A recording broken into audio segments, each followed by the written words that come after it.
الأنبياء والمرسلين وعلى آله الطيبين وأصحابه الطاهرين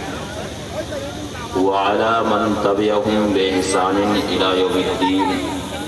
أما بعد فأعوذ بالله من الشيطان الرجيم بسم الله الرحمن الرحيم إن الذين يتلون كتاب الله وأقاموا الصلاة وأنفقوا مما رزقناهم سرا وعلانية يرجون تجارة لن تبور. وقال النبي صلى الله تعالى عليه وسلم إن خير الحديث كتاب الله وخير الهدي هدي محمد صلى الله عليه وسلم وشر الأمور محدثاتها آمنت بالله صدق الله العلي العظيم وصدق رسوله النبي الأمين الكريم ونحن على ذلك لمن الشاهدين والشاكرين والحمد لله رب العالمين. محترم سامعین، آئیے ہم اور آپ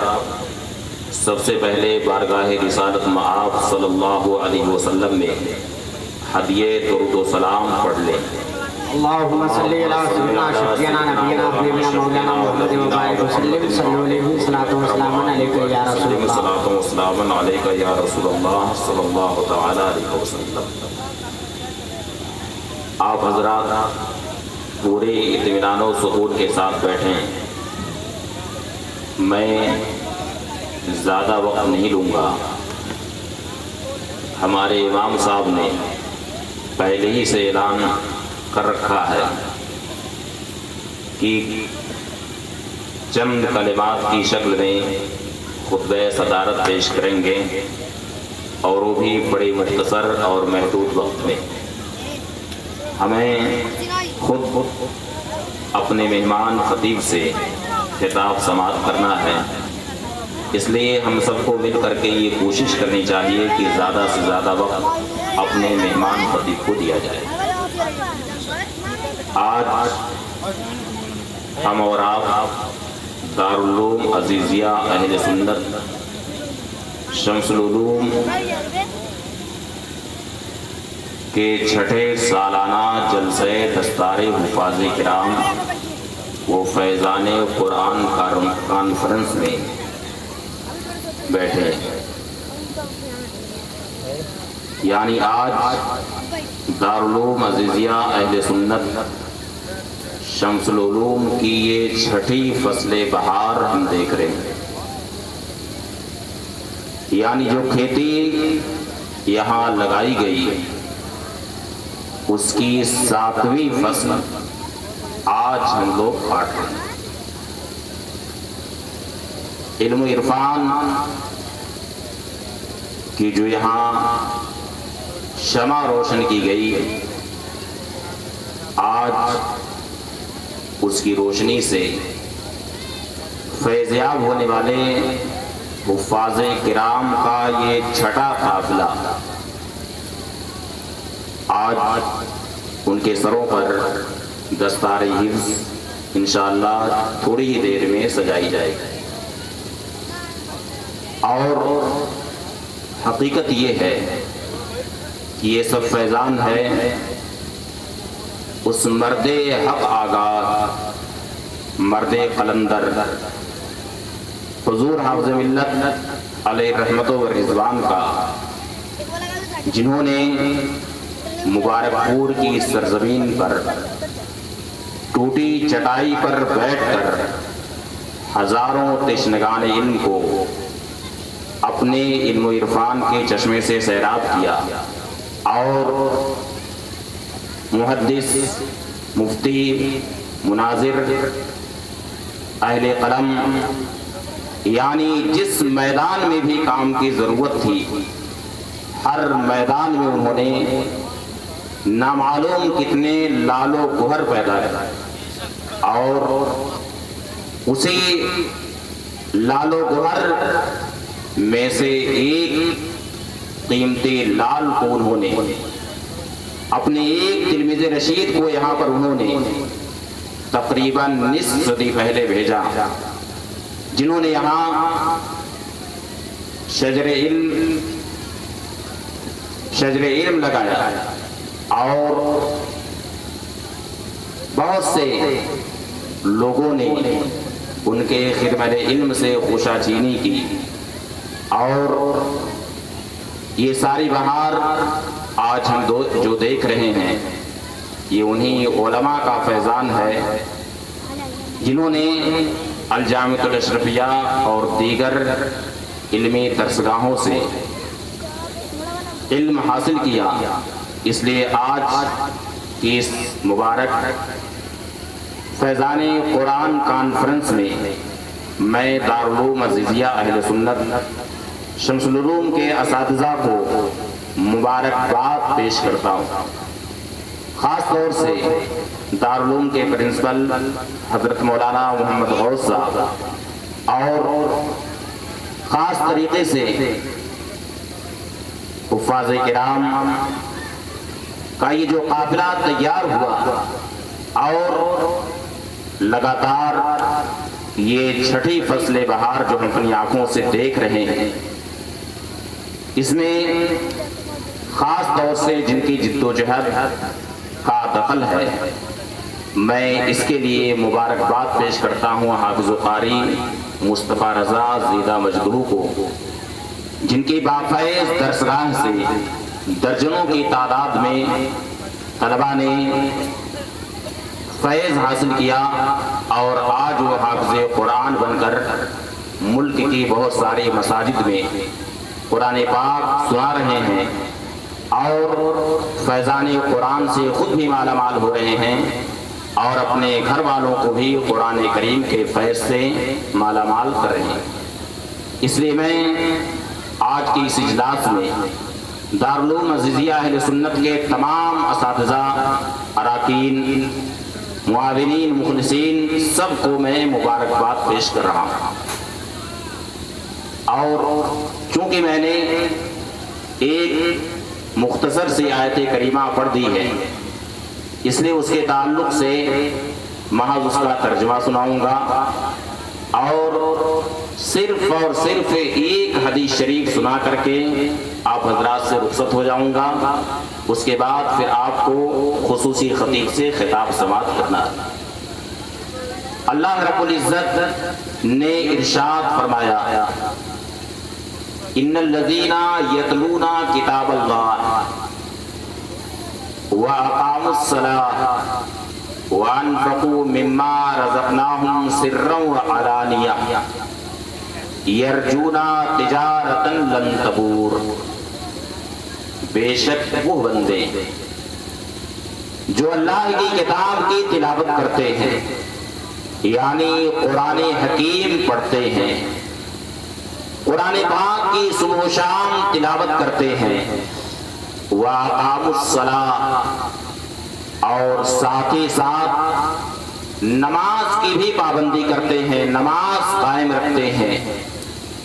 وَأَنفَقُوا مِمَّا رَزَقْنَاهُمْ سِرًّا وَعَلَانِيَةً، اور اللہ نے جو انہیں روزی دی، اللہ نے جو انہیں رزق دیا، اس میں سے کچھ وہ خفیہ طریقے سے اور کچھ وہ علانیہ طریقے سے اللہ کی راہ میں خرچ کرتے ہیں۔ یرجونا تجارتا لن تبور،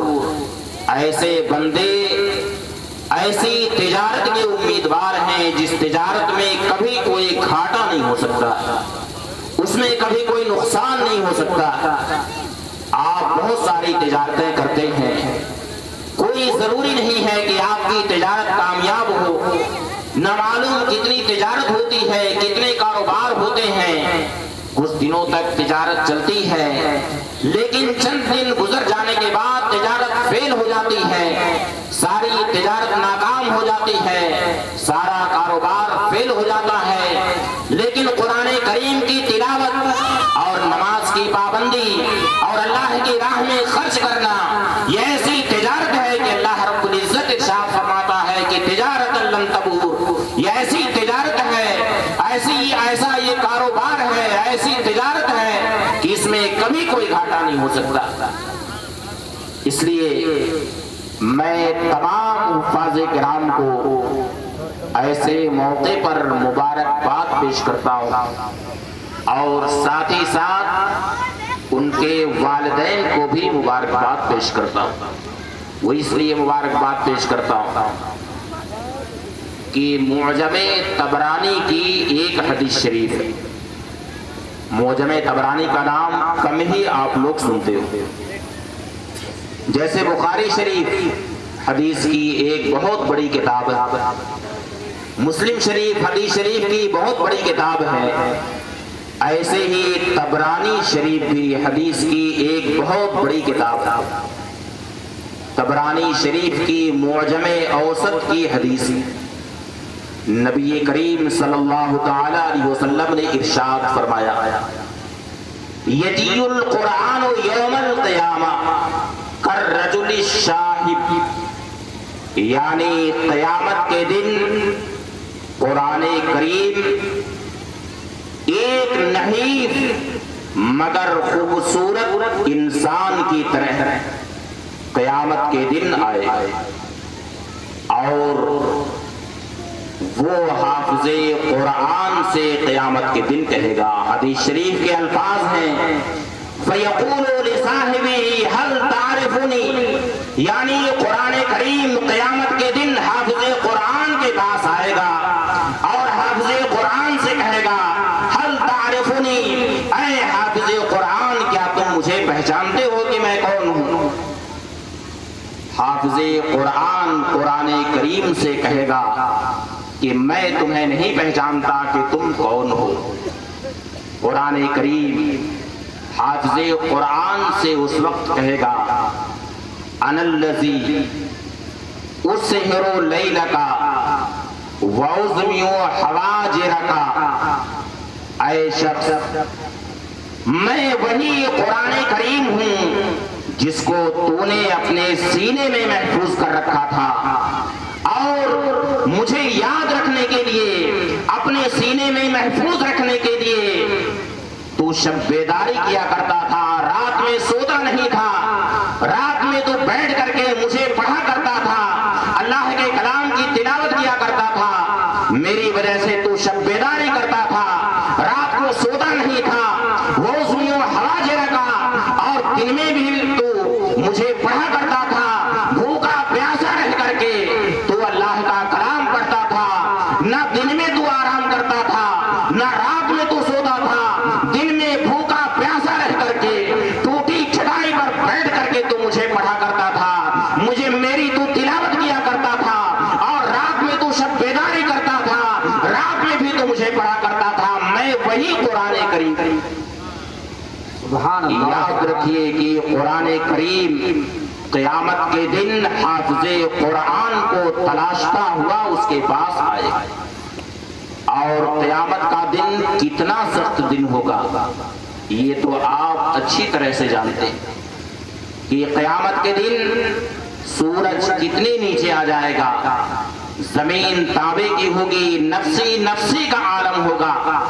حد یہ ہے کہ ایسے وقت میں ایک ماں اپنے بیٹے کو تلاش کرتے ہوئے آئے گی، نفسی نفسی کے عالم میں ہوگی، نفسی نفسی کا عالم ہوگا۔ ایک ماں اپنے بیٹے کو تلاش کرتے ہوئے میدان محشر میں اپنے بیٹے کے پاس پہنچے گی، اور اپنے بیٹے سے وہ ماں کہے گی، یا بنی علم یکن بطنی لکا وعا وصدی لکا سقا وحجری لکا وطعا، اے بیٹا ذرا یہ بتا دے کہ کیا 9 مہینے تک تو میرے پیٹ میں نہیں تھا، 9 مہینے تک میں نے تمہیں اپنے پیٹ میں ایک پناہ گاہ کے طور پر پوری حفاظت کے ساتھ رکھا، اے بیٹا کیا تمہیں اس بات سے انکار ہے؟ اس کے بعد پھر وہ ماں اپنے بیٹے سے کہے گی کہ اے بیٹا جب تو